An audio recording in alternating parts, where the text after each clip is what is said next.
Hello there, and welcome back to another episode of the Fulcrum Podcast. This is our second edition. I have my co-host Tyler and a special guest, Mr. Cahill. What is your title again? I forgot. The proper title for my position here at the Colonial School District would be Digital Media Coordinator. All right, that's very nice. How are you guys doing today, Tyler? I'm doing well. The force is with me. Nice. All right. How are you doing, Mr. Cahill? I'm excited to be your guest. Thank you for asking me. All right, cool. Well, welcome back to the audience. We're glad you guys could join us for a second episode. Let's just get right into it. Let's ask our special guest some questions. So, Mr. Cahill, what is your background on Star Wars?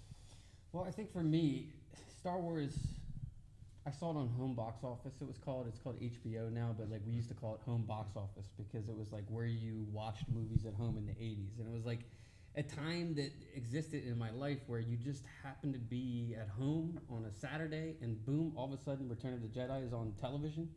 At a young age, I had no clue what the order was because there was no internet, if that makes sense. So it was like, episode 4, 5, and 6. I have no, until I'm much older where it is in the canon of things. But that was my first experience watching it at home on HBO. It's very nice. So I think you just answered your first memory of Star Wars. That was it, right? You know what? I'll be honest with you. My first memory of Star Wars is a little bit more in depth, right? So you guys are the professionals here at the Fulcrum Channel. Yes. Okay. So Yeah. remind me again, which film from 4, 5, and 6 is it where all the main characters, our heroes, get stuck in like a trash receptacle? And you Oh, that's Okay. that's My So I used favorite. to have nightmares all the time that I was in that trash receptacle and I couldn't get out, right? And like, when you go to like an amusement park or whatever and they have like the ball pit. Oh Yeah. God. The first time I ever got taken to a ball pit was shortly thereafter I saw this film and I got into the ball pit and I felt like I was drowning and I still have PTSD from it. Wow. All right. Yeah. It's Wow. technically called the trash compactor, but yeah, I still, that is a very Yeah. claustrophobic memory to have. It's such a great scene though because it's It so is. there's danger happening there and you Yeah. feel it. The actors, I know this. I'm a bit of a behind the scenes trivia. The actors, especially Mark. I think Mark Hamill burst a blood vessel somewhere He in did. it No way. because he hated the smell. So that's where the real danger. The So trash what were they compactor. using during that scene? Then? Real trash. Wow, talk about method acting. Yeah. Yeah. All And right. the Diananga was also, I think, twisted someone's ankle too. Yeah, the Dianago is the it's the alien. It's technically that snake thing that you see slithering through the trash. It Mhm. pops up an eye stalk. Well, it also grabs Luke and drags him underwater for like a period of That's time. the part. That's the Yeah. part that always got me. Yeah. All right. So, who is your favorite Star Wars character? It's a great question. I never forget. I attended opening night of the Phantom Menace in 1999, I guess. Nice. And like, only thing we saw was posters of young Anakin standing up against a wall where you saw the silhouette of Darth Vader. So we had no clue, like who's in this film. We just knew like little bits, right? And like, I don't think the trailer revealed him, but I was so taken back by Darth Maul the first time I saw him, just because, I mean, he's barely in the film, and he kind of shares the same semblance, I guess, in a way that Boba Fett does, sharing that same small amount of screen time. But dude, I was scared of him, man. I'm still scared of him. You know what I mean? And like, in my opinion, that is probably it's my favorite lightsaber sequence is the end of Episode 1. Yeah. Yeah. It is pretty awesome. It's definitely up there with Revenge of the Sith, where Obi-Wan and Anakin fight it Yeah, out on totally. Mustafar. Yeah. Just adding something really quick there. The reason the coordination for the fights was so intense, it was such a contrast between the original trilogy and the prequels, was because, well, obviously they used different material for lightsabers. In the original trilogy it was heavier, but in the prequel trilogy it was much lighter, and they employed Nick Gillard. He knew a lot of martial arts. Oh, is that how? Okay. Yeah, Mhm. he taught the actors how to coordinate a fight scene. Yeah. Nowadays, sorry. Yeah. You got that. Continue. Nowadays, so basically nowadays is the best of both worlds with how they use lightsabers. They now have a light within Yeah. it, so it's now a metal hilt, to my knowledge, or Mhm. something that looks like metal, and they now have I think it's polycarbide blade. Yeah, polycarbonate. Oh wow. Yeah. So not to go off topic, but that's the nature of podcasting here at CITV. A friend of mine, a former PW graduate, Michael Ray, just took his family down to Disney, right? And they went to Galaxy's Edge, where they were able to pay for the creation of their own lightsabers. Have you guys seen this before? Yeah, Where, like, Savvy's you- Workshop. So like you put it into this machine, and then everybody like has like a ceremony afterwards. Yeah. He said it was like the coolest thing ever. Yeah. So I think that's pretty cool, you know. And I was there right before the pandemic, and Same. I was so upset because I couldn't get on any of the rides because it was like brand new. You know what I mean? Yeah. All right. So the next question and our Mhm. final one. What is your favorite Star Wars movie? Oh, that's a good one. Does it have to be a movie? Can it be a series? It has to be a movie. All right, Yeah. movie wise. All right. This probably won't be. I wasn't prepared for this question because there's so much to tackle on into this. But I mean, You can pick 3. I don't know, something about Return of the Jedi. I know it's not very popular with some Star Wars fans, but for me, it was when I was like at the fullest peak of being like a boy, Yeah. you know, I- and like the toys were so cool, you know what I mean? Mhm. Like, what I wouldn't do to go back in time, by the way, to say to a young Bob Cahill, hey, why don't you buy 2 of these and keep one in the box? Yeah. I respect that. I mean, Return of the Jedi is it's the ultimate ending in my opinion. It's an ending, but to a also too, franchise. like I was a fan of the Ewoks. Okay, I know Yeah. people don't talk about Ewoks, and I can't imagine why they haven't brought them back because they probably would be amazing right now in 2022, right? I I believe mean, they like- did briefly. But you know what I'm saying? We haven't gone back there. We've never gone back to that planet, have we? No. A little bit. For a, I think at the end of The Rise of Skywalker, there was there was an Ewok and another Ewok. Oh yeah, there was. But that specific planet, though, we haven't gone back to at all, right? We Like, haven't. Yeah. It's a There shame. have been, oops, sorry. I No, think that's that we should do that, though. Don't you guys think that, like, eventually, like, you know, with like these new series like Fett and Mandalorian, like we're kind of like, correct me if I'm wrong, but we were on Tatooine for a majority of Fett. There's other places in the galaxy that we'd like to see. You know what I mean? All right. Now let's move on to the next topic. It's actually a new segment that we'd like to introduce, led by Tyler. It's called Character, Ship, and Planet of the Week. So take it away. So I chose this, since the first segment, I chose the ship, planet, and character of the week. And it's not in any specific order. I'm going to read them off in however fashion I please. So basically, what I chose for the planet was Mustafar, which is probably my favorite planet. Due to the fact that, it's a pretty planet to look at. I know it's not much, but seeing planets in the outer rim with full of lava, I've always in the fact that the outer rim, I've always liked outer rim planets. They seem more dangerous because it's in scum and villainy territory because it's lawless. What I like about it is that there's lore significance, if you know what I mean. Yeah. Number one, many events happen there. Anakin became a sausage, a burnt sausage, on a lava field or on the hill of basically. That's a very focal point for the mythology. That's what you're. It's Yeah. like where things begin, almost. And then he bled his kyber crystal there in the comics. Yes. Mm-hmm. Built Fortress Vader there about a few months later. Yep. Looks pretty sick. What's A that look VR like? game. What's Fortress Vader look like? It's his castle. Yeah. You guys gotta show me a picture of that. I'd love Kind to of looks see like it. an arrowhead. Kind of you will see it has like a lava river. There's a lava waterfall leading down. it. Wow. But yeah, it's basically in the shape of an arrowhead where it kind of just like points up. Kind of like the Fortress Inquisitorius, but it's slightly Much different. cooler. Much cooler, yeah. Much taller too. And there's a VR game which I've played, Vader Immortal, where you get to explore some of the castle and fight with a lightsaber. Oh wow. Yep. And I went on the roof. It was awesome. Yeah. Anyways, so that's the planet. The ship, this is the theme of Vader for this week. So the ship I picked was the Devastator, and to all of you Executor fans, the Executor is a good ship, but my personal opinion is I like the Imperial 1 class more than the Executor class. Mhm. Sorry. But the Devastator was an Imperial 1 class Star Destroyer.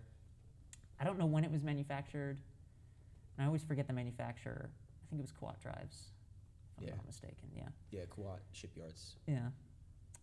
It was employed by Vader as his flagship for quite some time, which, I think it served at the Battle of Scarif, or it was at the tail end of it. It basically took out a poor GR-75 that just crashed into it. you Oh know? wow. Yeah, in the end of the movie. And then it chased down the Tantive 4 Yep. with Leia on board. Then I think it docked at the first Death Star. Yep. And I also heard it, they redid it a little bit. They made it sort of an Imperial 2. They converted it, and it served at Hoth and Endor. Cool. Yeah, when it was destroyed, sadly, I heard. So anyways, the final thing for this week is Lord Vader. The character. So the man himself, yeah. Yep. So he is my favorite character. So no shame in taking him there. So anyways, he is literally the definition of the fallen Jedi. Mm-hmm. He is probably, he's got the highest midichlorian count in the galaxy to date, outdoing Yoda and basically everyone below that. He's in constant pain and agony. No one really knows, not a lot of people know how, like, just depressed the guy is. And I feel bad for him. But the reason, even though he's depressed, it doesn't make him not powerful. It makes him 10 times more powerful. What would you say? Like, why do you think he's so depressed? He lost Padme. He lost his limbs. He's in constant pain, sleep deprived. Needles in his head. He can't get a break. Yeah, Palpatine And he hates made him that himself. way. Yeah, he did. Yeah. Punished him. Yeah. That's a good point. Yeah. And, well, yeah. That's the end of the segment. All right, cool. Well, now we're gonna move on to the news, and pretty much, it's been kind of dry It has, this week in Star Wars news. I'm not gonna lie, but hey, I mean, Mr. Cahill provided some subjects for us to talk about later. But yeah, let's knock out some articles first. So it's not loading at the moment, but I can basically paraphrase. So, there's a new rumor in town. Apparently, for the Kenobi show, they're not gonna have only one fight scene between Vader and Obi-Wan, but now a second one. Now, if I may just start off and say something really quick, there are a lot of fans showing some concern over this because when the news broke that we were gonna have just one fight scene, that was a problem enough in itself because just a little bit of lore and a little bit, of just mythology. The last time, essentially, in A New Hope, when Obi-Wan and Vader fight, that was the first time they've seen each other since Mustafar, right? When Obi-Wan cut up Vader. So it was a very poetic moment, Even Vader himself said, the circle is now complete. Yeah, sorry to cut you off, That's but fine. there is a little bit of wiggle room. I know this is probably going to upset a lot of you, but he said you should not have come back, even though that could be implying Mustafar. He does say that. So, Well, it could apply what we're about to see, though, as well. yeah, it could. That's what I'm thinking. They've had to go over the dialogue. That is a good point. And probably he got his butt kicked by Obi-Wan. Yep. Or maybe he kicked Obi-Wan. I don't know. But Wait, what's Obi-Wan's count? His midichlorian count? I don't know. I don't think it's very Gotta high. be. No? It's not very high. It's Yeah. skill. It's skill over power. That's what basically Mustafar Yeah. did on. It was So who's second after Lord Vader? no Palpatine is first right now because Vader lost 20% of his power. 'Cause when he got- Wow. I would when he say got I would taken say Yoda. Yoda's is pretty high. Yeah. Yeah. So definitely Vader, Yoda, and Palpatine are the highest ones. But yeah, the reason, just really quickly, the reason this is very concerning to some fans is because it takes away from the poetry that just that beautiful moment when we see that Obi-Wan and Vader lock eyes for the first time. They see each other since Mustafar. That's what the fans assume. But like you said, like you brought up, there is some wiggle room. But I was actually willing. I was kind of lenient with the one fight scene. I was like, oh, maybe it's gonna be like a dream sequence or something. Yeah. But now, with the second one, I'm kind of skeptical about that. I could see that. I could see like Obi-Wan having like PTSD, and like he has nightmares about Darth and like Yeah. Anakin and like not being able to escape. Because that's got to be a great tragedy. Like That's why from he a aged. teacher perspective, you want your students to do good. You know what I mean? Like you want them to succeed, and the last thing you want them to do is to take over the galaxy. Yeah. But to be perfectly reasonable, that is why Obi-Wan aged so badly in I'd say 19 years. Also, that Yeah, harsh but Tatooine McGregor- climate. Yeah. Yeah. Yeah. Like, you gotta understand, Vader wasn't the only one that came out of the prequel trilogy heavily scarred. Obi-Wan had a lot of PTSD to carry. He already was carrying a lot of emotional baggage, like, with the loss of Satine, the loss of Qui-Gon, Yeah. seeing Padme die, now seeing his apprentice essentially just die metaphorically right in front of his eyes. Yeah. Yeah, so there's a lot of good opportunity to kind of show that emotional damage in this Kenobi show. Yeah, that's Yeah. what I'm interested in. Like just the character study of him. Yeah. Yeah, because everyone says Star Wars is strictly for kids, It's not. It's for everyone. Yeah, it's a very beautiful story. So they have to add some adult elements at times Yeah. to even it out. Mhm. And I'm wondering if when they do show Vader in the Kenobi show, I wonder what version they're going to use. What it's going to look like. Yeah, because I'm debating whether they could use the Rogue One version or his A New Hope version, or maybe even a new version. I personally would love to see the Rogue One version just because that's like a great scene. Yeah, The last his 10 minutes Rogue One of the film, costume. spoilers, is probably one of the greatest like Darth Vader sequences, right? Yeah. I mean, Yep. gotta be, right? He looked very sleek compared to the New Hope one, but I do kind of understand because if you remember a New Hope, the plastic that they used for the armor in general wasn't shiny. It was very just like scratched up and patchy. That's Yeah. also from like the low budget Yeah. standpoint. Mhm. Yeah. You know, they had to really squeeze money for that movie. You know? And Yeah. and the Rogue One version, I Mhm. noticed that he's a lot shinier. Number one, the chest box is a little different. His cod piece is a Mhm. bit bigger, and the robes, his inner robes, don't go over his shoulder pads, which they're supposed to do in the A New Hope version. You know, there's a room of like people who, like on that team designing everything, meticulously going through. I always thought that'd be a great job to be like a costume designer to. I mean, you're looking at Continuity manager. continuity. You know what I mean? Yeah. And like also like a lot of times like with films, it's hard to replicate stuff from the 70s. It was so It hard for is. them to replicate the mask from Halloween for 20 years. They couldn't get it right. They just Yeah. couldn't do it Until technology advanced. until technology advanced. Yeah.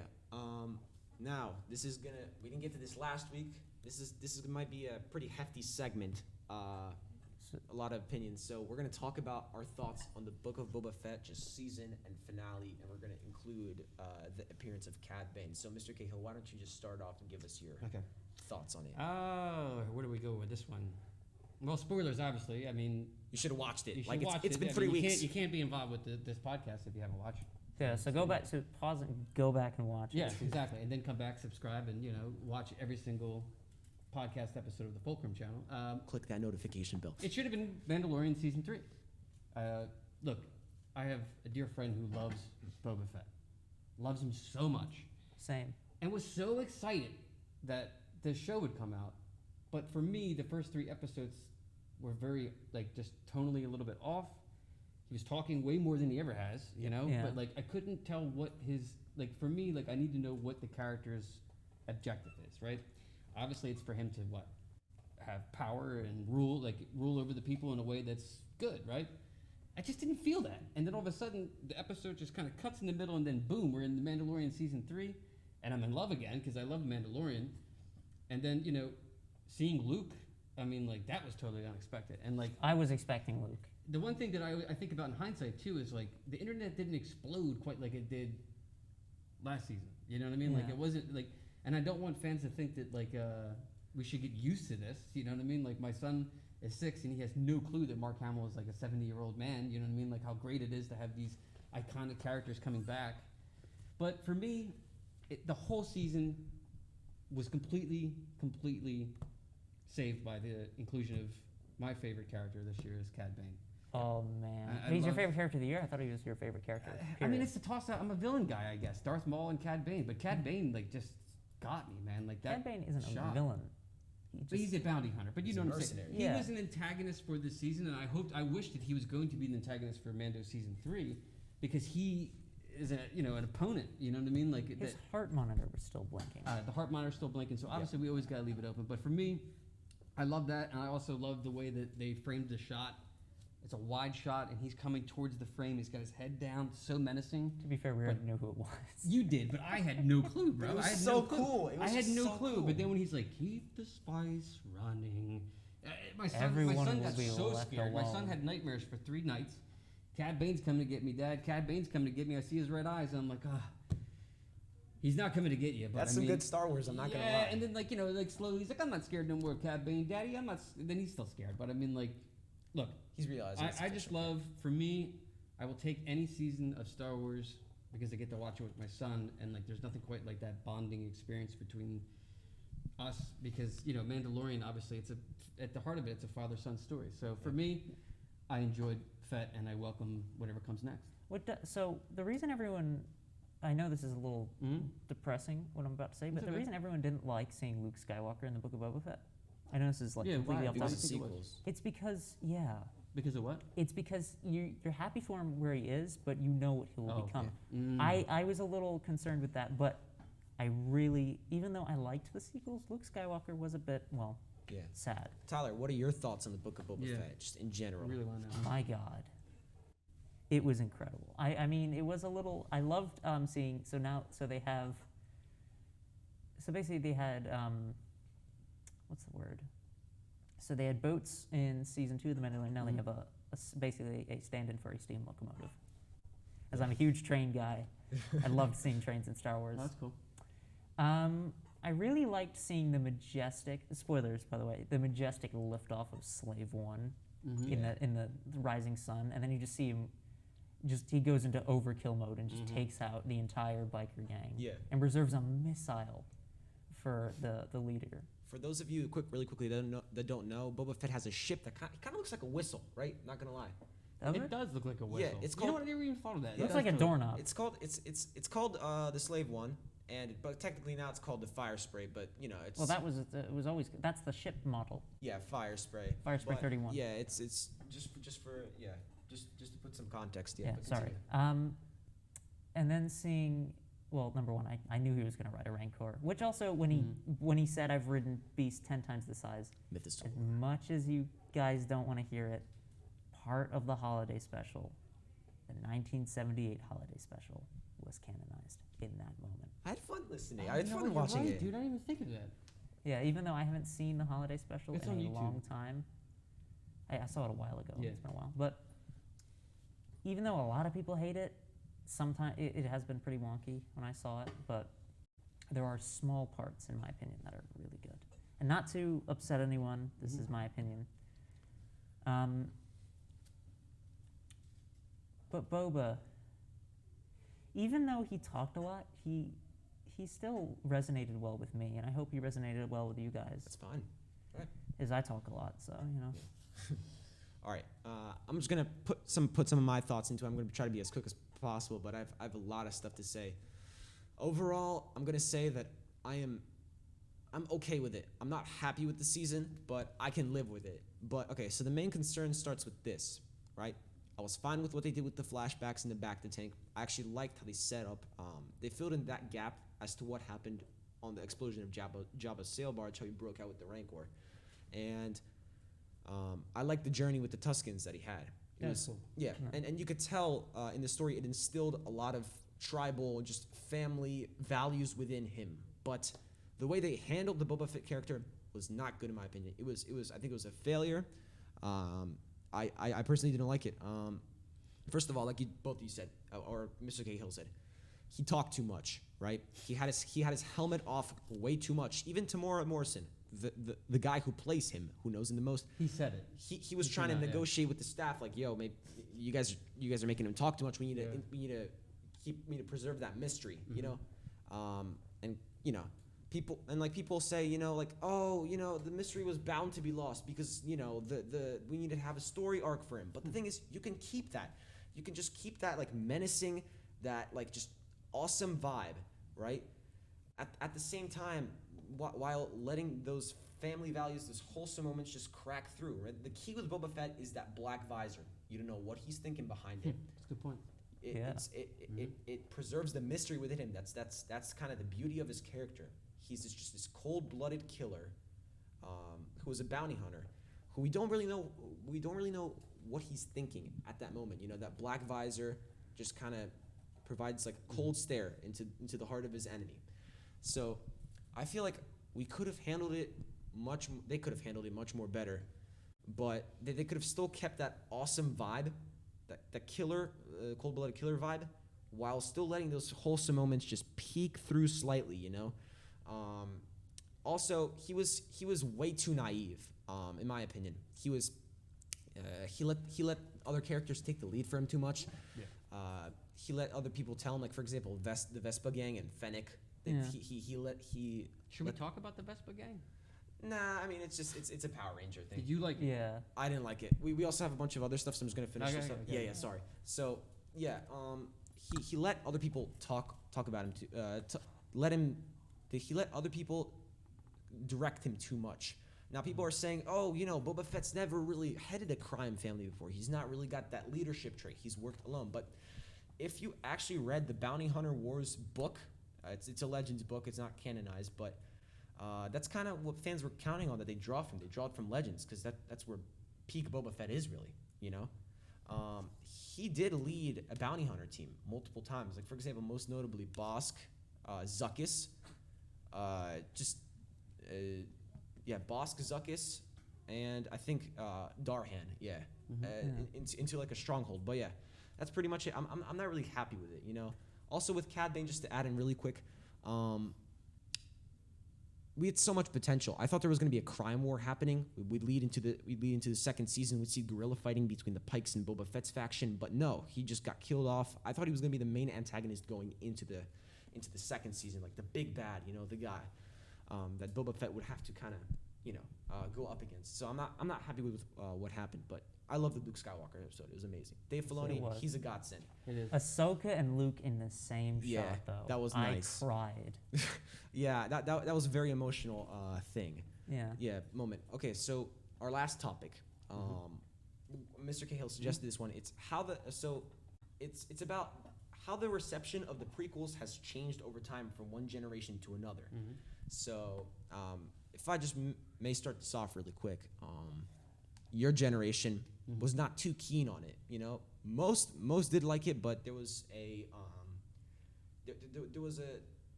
there was a visible discontent with it.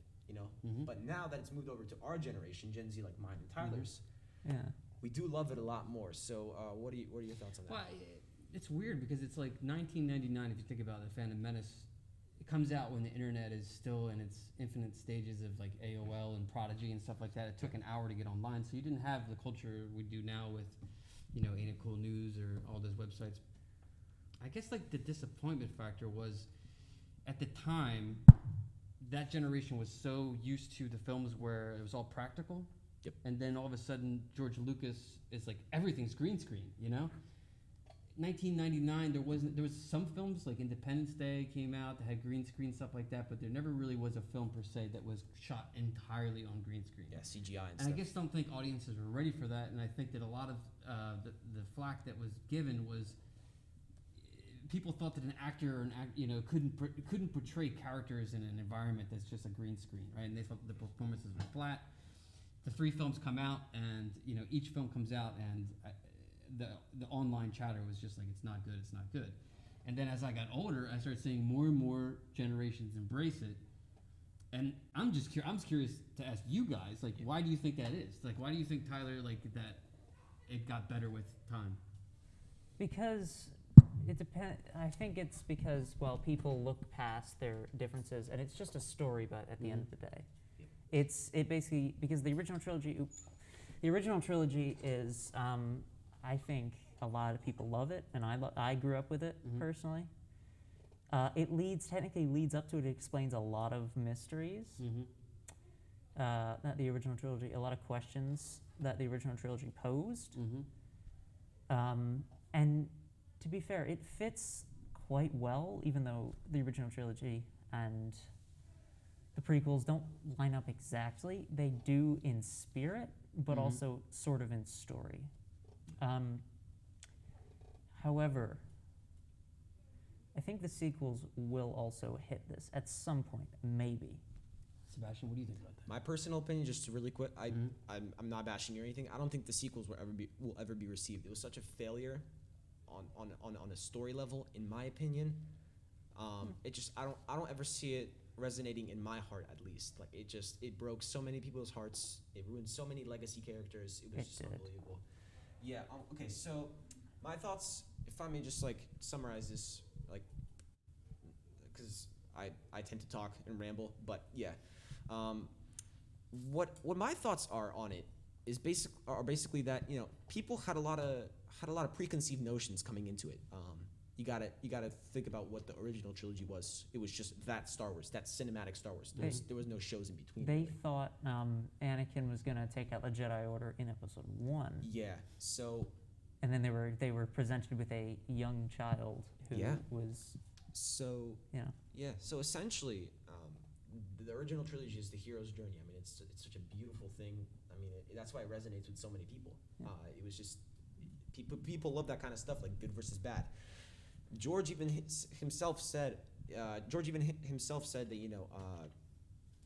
it was really just it was going to be Anakin's story. It wasn't going to be a hero's journey. So that's kind of why people didn't like it. Also, CGI was born. Okay, it picked up in Revenge of the Sith.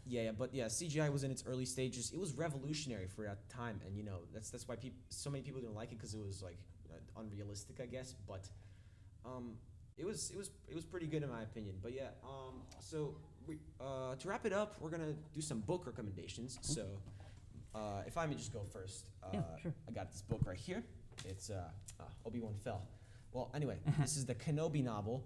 It's pretty cool, I think.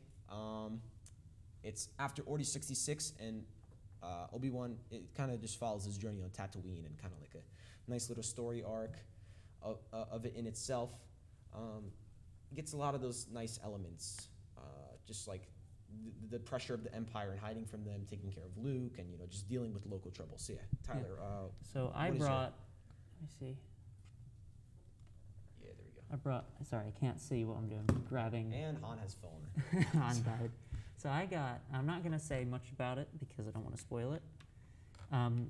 It's a book about Han Solo, and yours is Legends, yeah? Yes. Okay, yeah. Mine is, I think it's canon. It was written around, it came out with The Force Awakens, even though maybe if you guys don't like The Force Awakens. It's a good read. Yep. I will say that. It's like not a flashback, but more of a, I think it's a little story taking part around the time. I think it's between episodes 4 and 5. Well, yeah, I'm not going to say anything else, but it's really good. Cool, Mr. Cahill. Do you have any books Sure. that you think about? Well, I mean, for me, growing up, Star Wars was a Marvel comic.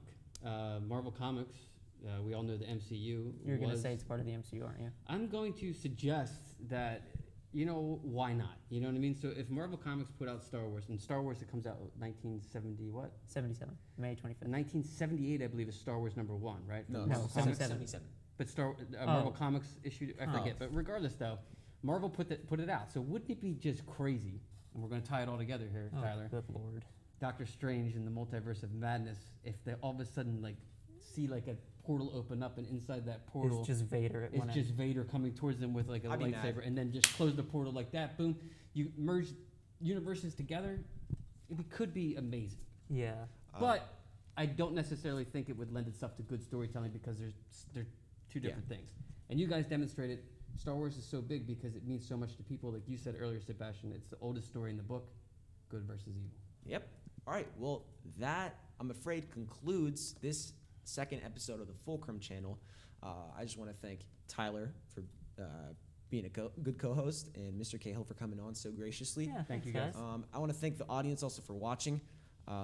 We had a really fun time. I enjoyed hearing both of your inputs. And,